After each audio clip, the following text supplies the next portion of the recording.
that you should go ahead and download in your handout section on your webinar screen. There's 2 out of 5 handouts.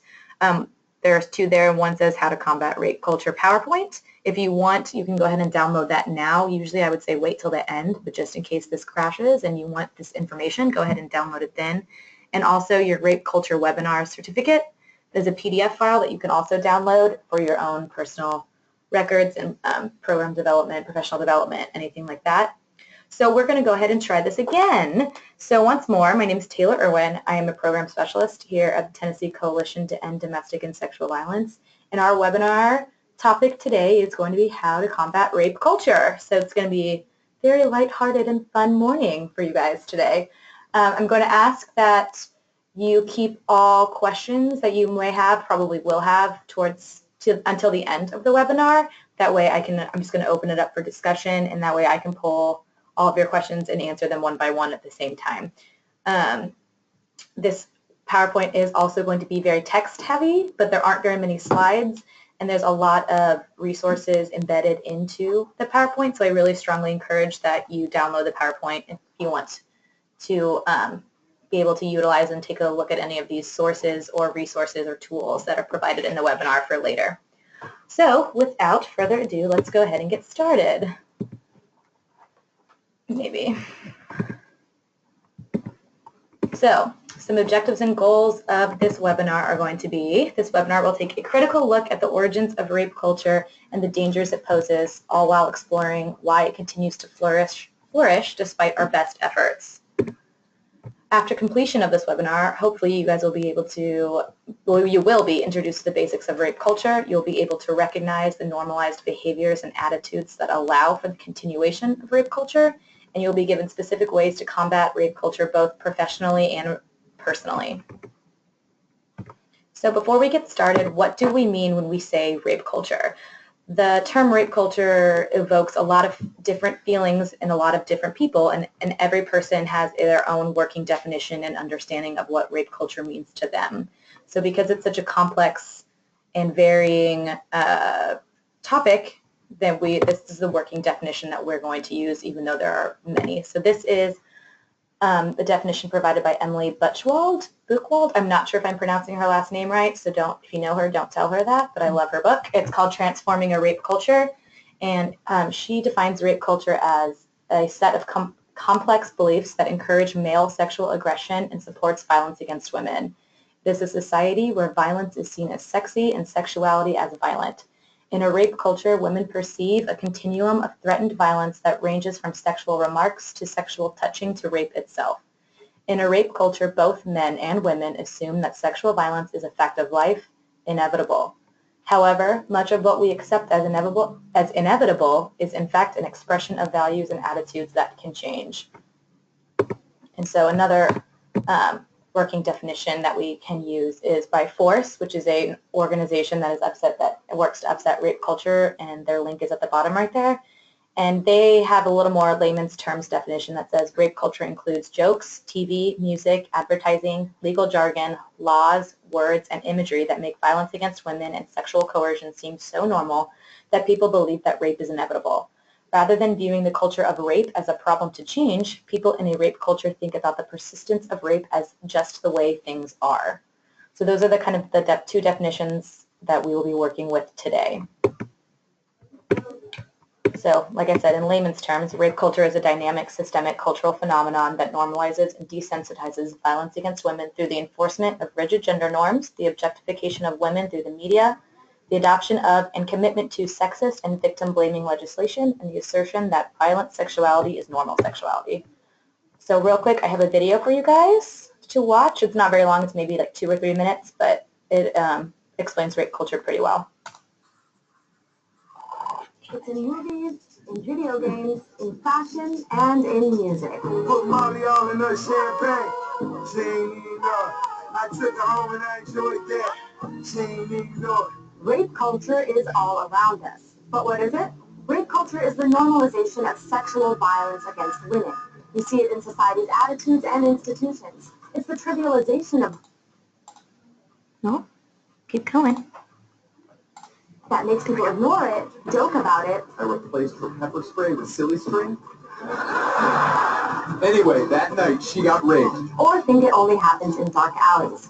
A recent example, in response to rape charges brought against him, singer CeeLo Green tweeted, "Women who have really been raped, remember," then deleted it. Actually, CeeLo, raping someone while they're unconscious is still rape, as is any sex without consent. And unfortunately, it's far more common than you might think. Stop fighting it, just give into it. I don't know why I'm quoting a rapist. In the United States, nearly 1 in 5 women have reported being raped at some time in their lives. But the consequences of rape culture are probably worse than we know. Only 40% of rapes even get reported. Only 10% ever lead to an arrest. And out of every 100 rapes, only 3 rapists will ever spend a single day in prison. That leniency is a big part of rape culture. Across U.S. college campuses, the story isn't too different. 1 in 5 women is sexually assaulted. Again, it often goes unpunished. Columbia University student Emma Solkowitz, who says she was raped in her dorm, kicked off this school year with a powerful protest. I will be carrying this dorm room mattress with me everywhere I go for as long as I attend the same school as my rapist. Campus sexual assault is so rampant that the White House has even assembled a task force to deal with it. But that's not all the government has on its hands. Sexual assault in the military is even more widespread. 1 in 3 women is assaulted by a fellow service member, and 62% of women who reported their assaults suffered retaliations. Victim blaming is a big part of rape culture. That means faulting the girl for what she wore, what she drank, and how she acted, instead of blaming the actual rapist. In 2012, in Steubenville, Ohio, 2 high school football players raped a 16-year-old girl who had passed out after drinking too much. But in this tight-knit town that loves its football, it was the victim that received a lot of the blame, while the football players received sympathy. And though they were convicted and served jail time, one is already back on the team. What does that tell you? Rape culture means images of objectification and violence against women are so common, we're practically desensitized to them. So how can we build a culture of respect and consent instead? Subscribe on YouTube, follow us on Twitter, and like us on Facebook. So that was a pretty informative rundown of the very complex and dynamic phenomenon that is rape culture. So what does rape culture look like? And here I will provide some examples along with the links for you all to explore these instances further. All of these are going to be true things that have happened in real life. For example, rape culture is the existence of keep calm and rape a lot t-shirts. Those are real things. They were sold and bought, purchased. Rape culture is the media's constant glossing over of sexual assault with euphemistic language, which means things like inappropriate behavior, sexual misconduct, regretful sex, and even plain old traditional having sex, when all of us here know that rape is not sex. It is rape. We need to make a movement to stop calling it forced sex, because it has nothing to do with sex. It has to do with power and control. Facebook's refusal to pull sadistically graphic images of violence against women while deeming photos of breastfeeding moms to be objectionable. What I mean by graphic images of violence against women are examples of advertising campaigns that we'll take a look at here in a minute. Photos of actual Facebook users posted by other users that don't get taken down, things like that. A beauty website that calls toddlers effing hot. That is a direct quote. Not even toddlers can escape this objectification and sexualization. A subculture of self-proclaimed ratters who are people who hack into women's computers and steal their photos, and by that I mean their private, intimate photos. We see this a lot with celebrities when their intimate photos that they've sent to their partners get leaked online and viewed. We see this a lot in revenge porn sites where scorned ex-partners can submit the intimate photos of their ex-partners, largely women, to these sites for anyone to view. Another example is a magazine editor's blasé admission that the women we feature in the magazine are ornamental and objectified. Again, a direct quote.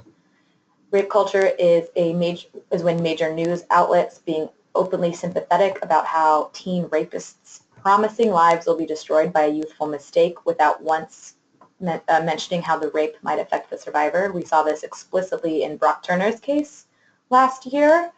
But it is unfortunately something that we see very often in the court systems. We'll look into that a little bit more here in a bit. We see rape culture when we hear kids who call losing a sports game getting totally raped. We see rape culture in a pizza marketing campaign that makes a joke out of rape. I will have this example. It is in this link, but I'll have this example also on one of our slides later. I'll be sure to point it out to you. Is when rape culture is when college women are being instructed to vomit or urinate on demand to protect themselves against rape. That's pretty intense. And we see rape culture in the 10,000 untested rape kits that are collecting dust in evidence storage lockers. So following right now this is what rape culture looks like. These are real advertisements. Here is a Burger King advertisement that is an advertisement for their BK Super 7-incher sandwich. Very objectifying towards women, pretty straightforward. Just tastes better according to Burger King. Here is the pizza campaign. It was a Domino's advertisement that says that no is the new yes, trivializing consent and making a mockery of consent in general, and promoting the idea that no doesn't always really mean no. They received a lot of criticism for that. This is a real Belvedere vodka ad. It says, unlike some people, Belvedere always goes down smoothly. Belvedere actually had to issue a public, very extreme apology because this shot of this woman and this man in the background actually has nothing to do with what it is hinted at. It was from some sort of a movie where she's actually literally choking, supposedly. I haven't actually seen the film, and he is about to perform Heimlich. I don't know why he looks so happy about it, but supposedly that's what that shot was from, and they weren't supposed to use it, and then in the frame of mind that they used it in received a lot of criticism. Other examples are Dolce & Gabbana, very high-end fashion label brand. As you can see, this looks very predatory, at least to me. Very objectifying of the woman as looks like she's being held down and gazed upon by oiled men. Weird. So this is actually, I'm embarrassed to say, my alma mater, University of Missouri, Mizzou for short. This was published on our campus basement website, 10 Ways to Fool a Sorority Girl into Bed. If you can't read it, what it says, the actual screenshot says, the scene, a party, music bumping, random people yelling in your face, red cups littering the floor, the occasional M-I-Z shout. The people, a boy and a girl, boy has a polo on, backwards hat, big sloppy grin, girl has smeared makeup, revealing shirt, and high heels. Here's a prime example of potential victim blaming, as we can see that she is clearly being judged and targeted based on what she wore and how she's acting. The boy in this story is already perceived as upstanding with a polo and a normal backwards hat, has his act together, big sloppy grin, having a great time, but the girl is clearly a mess, with must be kind of slutty with a revealing shirt, high heels, making her an easy target. Go Mizzou. Here's another ad. It was in I want to say it was Vogue, but I can't remember, but it's obviously French. Here we can see that very objectifying, very targeted about violence against women, very normalizing. Here is a direct quote from one of the convicts in the Delhi gang rape from a while back, where he said, a girl is far more responsible for rape than a boy. This is rape culture manifested. Very disturbing. Here is another one. This is Pamela Anderson, for those of you who don't recognize her, doing a PETA advertisement that says all animals have the same parts.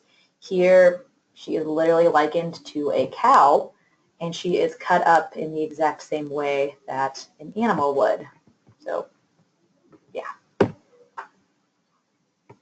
And here is the last one, and probably, at least in my mind, one of the most disturbing. Now Open. This is an American Apparel ad that came out maybe 2 years ago. It speaks for itself.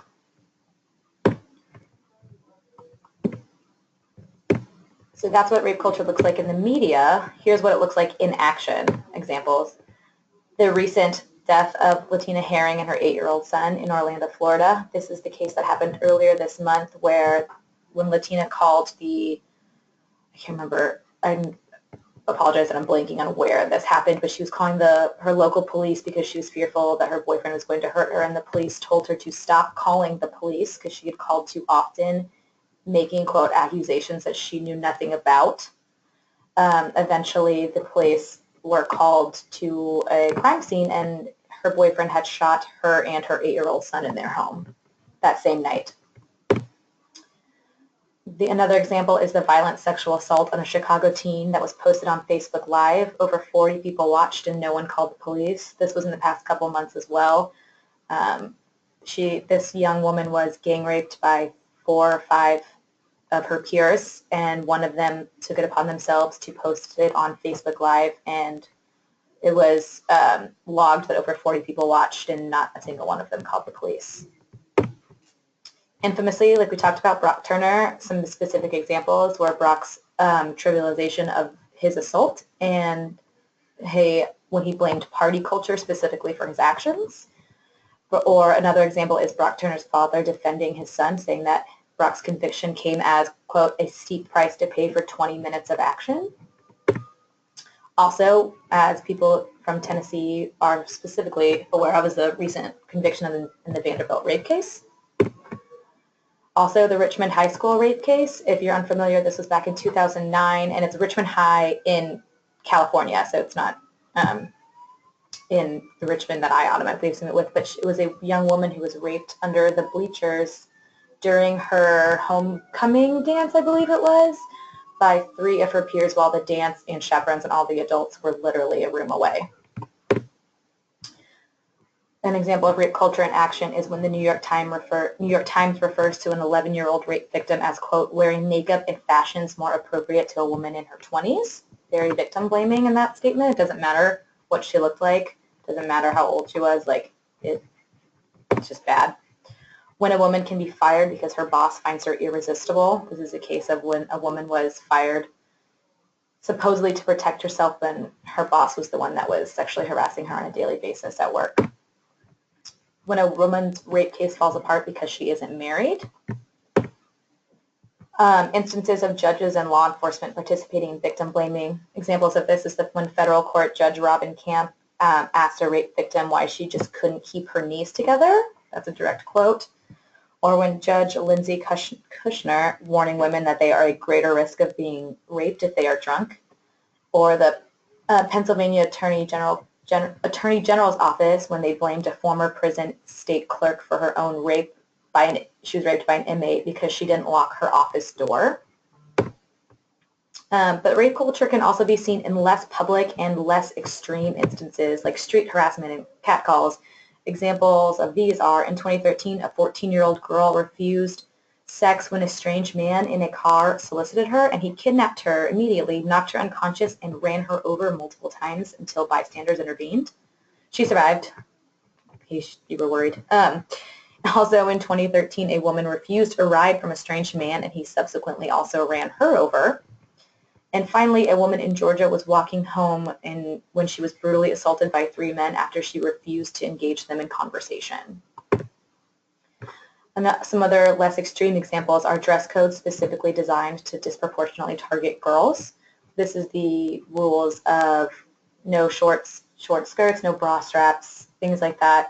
And dress codes are a hot topic right now, especially in high schools, and I think that most people can agree dress codes in concept can be defendable, but we've seen multiple times, in this example that I provide in here specifically addresses how a group of young men were trying to combat the sexist dress code in their high school, and they wore boxers to school all day, and not one of them got stopped for the violation of dress code, even though their shorts were too short and they were literally wearing underwear.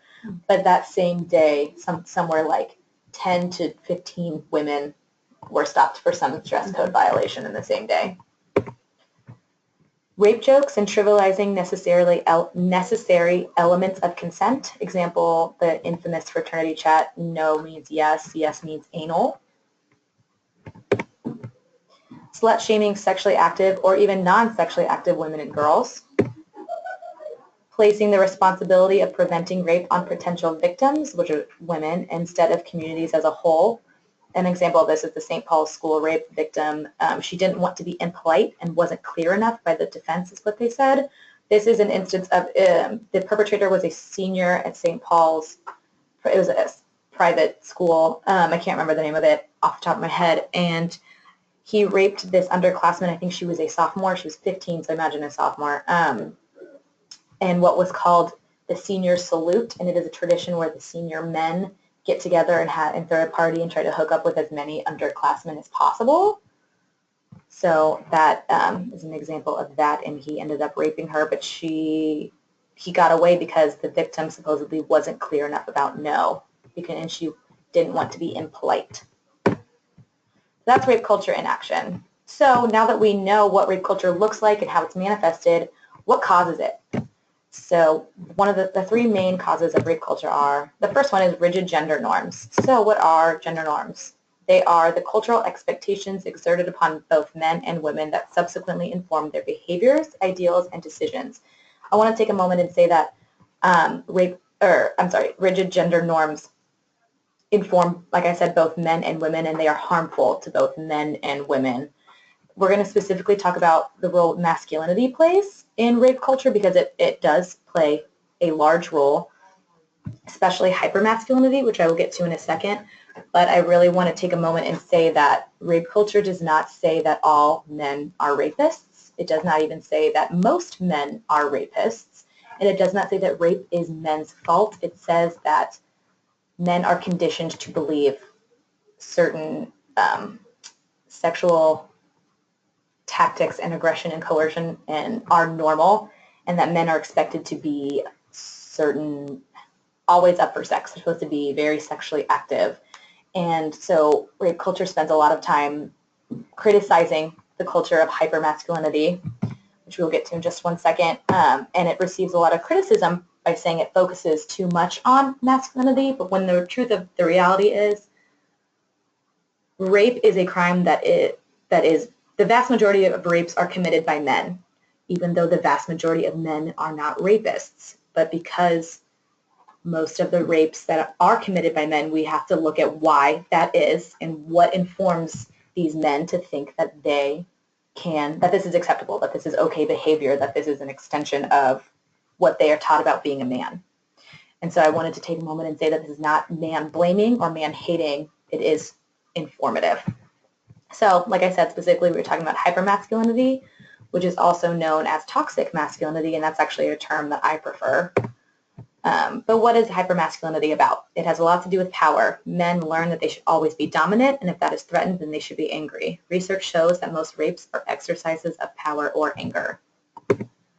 Hypermasculinity also expects that men are always up for sex and normalizes sexual aggression and coercion and as legitimate sexual tactics. It's supposed to be as, not and, I apologize. The phrase, boys will be boys, instills a normalization for both men and women that men are incapable of controlling their sexual impulses and to adjust accordingly.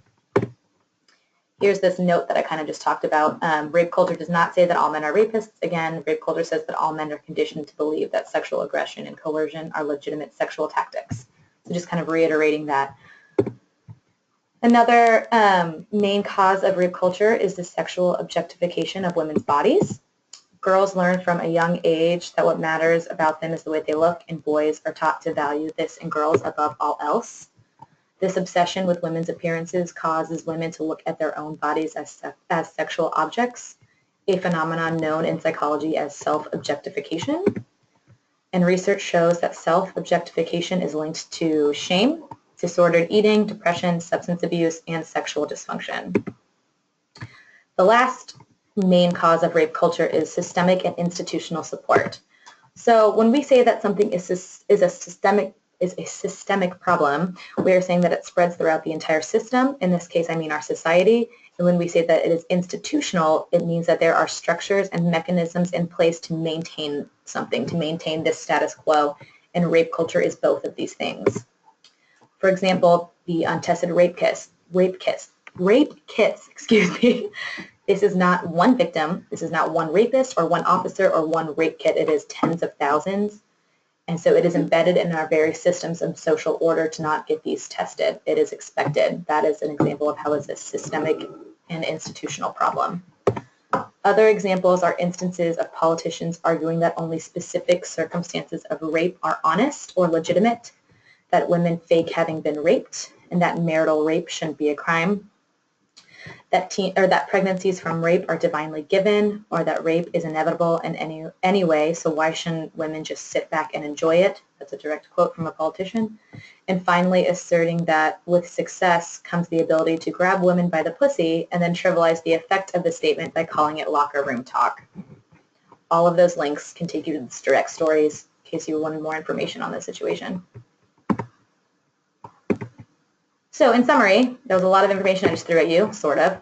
What rape culture means. Here's a very simplistic take on rape culture infographic, but it's still effective and accurate. It says that rape cases are not being reported, so rapists aren't going to jail. There are many reasons rapists aren't going to jail, but that is one of them. Colleges can be openly hostile to victims. People think rape victims are making it all up. Rapists can seek custody in a majority of U.S. states, and politicians think women can't get pregnant from rape. So all of these things inform rape culture. This infographic is by no means comprehensive, but it is informative and somewhat simplistic. So we have seen some of the elements that inform these actions. You can see not only how rape culture happens, but what it looks like. So now what do we do? Combating rape culture, an overview. So here, now that we recognize what rape culture is, how can we end it? I'm going to have a couple different examples of how we can combat rape culture, and then some tools and resources specifically linked to each example so you can further your research. So one way we can combat rape culture is to encourage boys and men to express emotions and hypermasculinity, and this is how they become allies.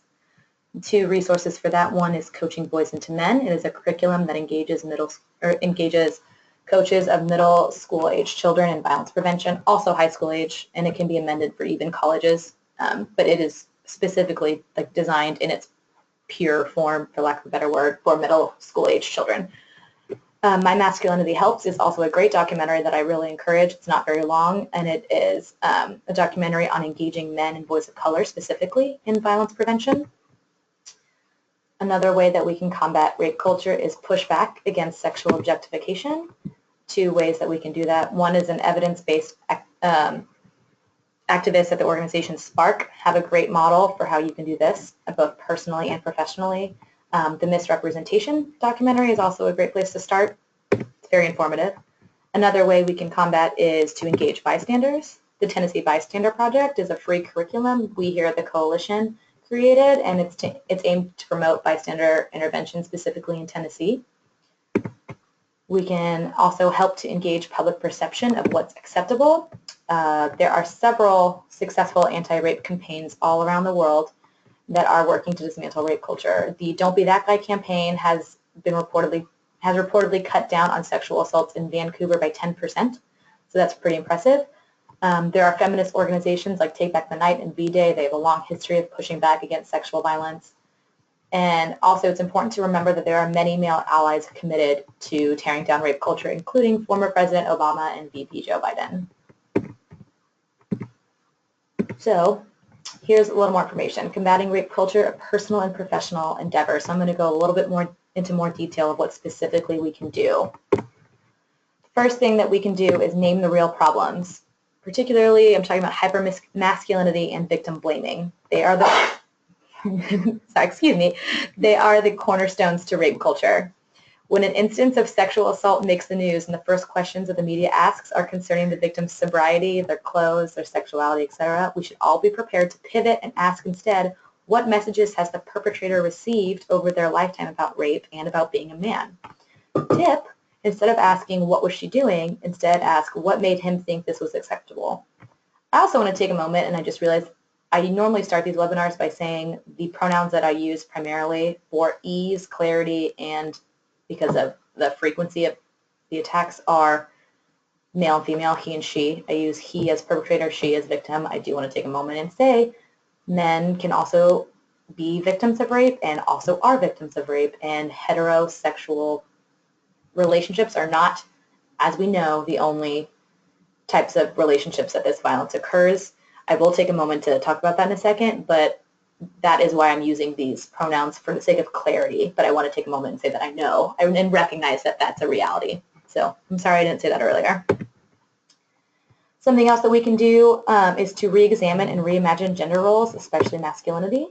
Once we name violent masculinity as one of the root causes of violence against women, we have to ask, is masculinity inherently violent? Spoiler alert, the answer is no. And how can you be a man or be masculine without being violent? Understand that rape is not normal or a natural urge. We can also get enthusiastic about enthusiastic consent. This is one thing that I am actually a very big advocate for. Rape culture relies on our collective inclination to blame the victim and provide excuses for the rapists. So they were both drinking, they were at a party, things like that. So enthusiastic consent is the idea that we are all responsible to make sure that our partners are actually into whatever is going down between us sexually, and that being enthusiastic about enthusiastic consent takes a lot of those excuses away. So rather than looking for an explicit no, make sure that there's an active yes in what's going on. We can get media literate. So what I mean by that is we can be responsible consumers. Media, like everything else we consume, is a product, which means someone imagined, created, and implemented it.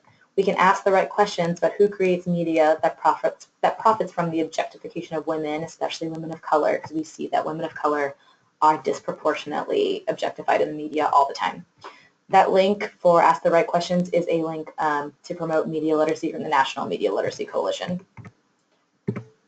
We can take an intersectional approach. The numbers tell us most, but not all of what we need to know. What the numbers can provide is the lived reality of women, meaning that LGBTQIA plus people and others of those whose stories didn't make it to the headlines. We cannot forget that sex and gender are different, and there are more than genders than two, sorry. People who are gender nonconforming, genderqueer, trans, and or those who complicate the gender binary experience violence in disproportionate rates. Think about how a person's race, sexuality, religion, citizenship, and immigration status would impact their ability to use the criminal justice system as a recourse and come up with strategies that would address these challenges. And we need to make an active effort to move the most vulnerable from the margin to the center to develop effective solutions. We can practice real politics. You personally may be crystal clear about your own rejection of rape culture, but when someone you know calls a woman a slut, approach them from a place of empathy, telling them that you know they probably meant no harm, but that you're concerned they may be doing something anyhow. You never know who's in the room. More often than not, like the chances are that there is a survivor in your room. You can also lobby your community. Rape culture thrives in passive acceptance of female degradation and victim blaming and hypermasculinity in our communities, both on and offline. So do things like report abuse on Facebook, report things on Instagram. It may seem small, but it matters. We also can know our history. We must acknowledge and learn from the U.S.'s long history of state-sanctioned violence, considered the genocide of Native and First Nation peoples, the ever-present legacy of slavery, the lackadaisical relationship we have with due process, examples being Japanese internment, Guantanamo, and the gendered nature of all of this violence. And know that it's not going to go away overnight. It's very easy to get discouraged when trying to combat rape culture, and it can seem so overwhelming, especially after this webinar. It's so saturated in our daily lives. How can we even begin to make a difference? But be patient. You didn't change your views overnight. I didn't change my views overnight. It's a process, and we will get there. So I wanted to end on combating rape culture in the media because I want to show you that some of this stuff is happening already. There are great organizations out there actively trying to change the social norms and change public perception through media campaigns and great things like that. So here's one. Alcohol doesn't cause rape. Rapists cause rape.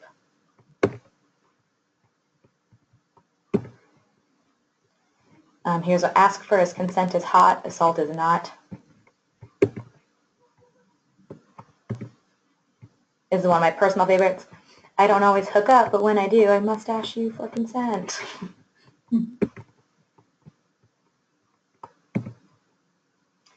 So this is part of a social norms campaign that Make Your Move did, and it says here, I'm sorry that the quality of the image isn't translating well, but he says, I could tell she was asking for it, to stop. So I told my buddy to cut off the crap, and he backed off, is basically what it said. I'm sorry that wasn't very clear. Kind of a bummer. But you can just Google Men Stopping Rape Social Norms campaign, and you'll see it. And other examples. When Jason wouldn't leave Mary alone, I said, she's not into you anymore. Let it go. Where do you stand? This is Men Can Stop Violence, Where Do You Stand campaign, and it is targeted specifically on engaging men. Here's another example. When Nicole couldn't lose that drunk guy, I called her cell to give her an out. I'm the kind of guy who takes a stand. When Carl kept harassing girls on the street, I said, stop being a jerk. Simple but effective. She was on her own, so I made my move and told the guys hassling her to back off. They were really crossing the line. All right, that's it. Here's my contact information. I'm going to open it up to questions now. If you have not yet done so, I encourage you to download the PowerPoint for this information as well as your certificate. Also, if for some reason it's not working for you or you have other questions you don't want to ask now, you can email me there. So I'm going to leave it open for a couple questions. And I'll also leave this up just in case give you guys time to download all the stuff. So thank you for listening. Appreciate it.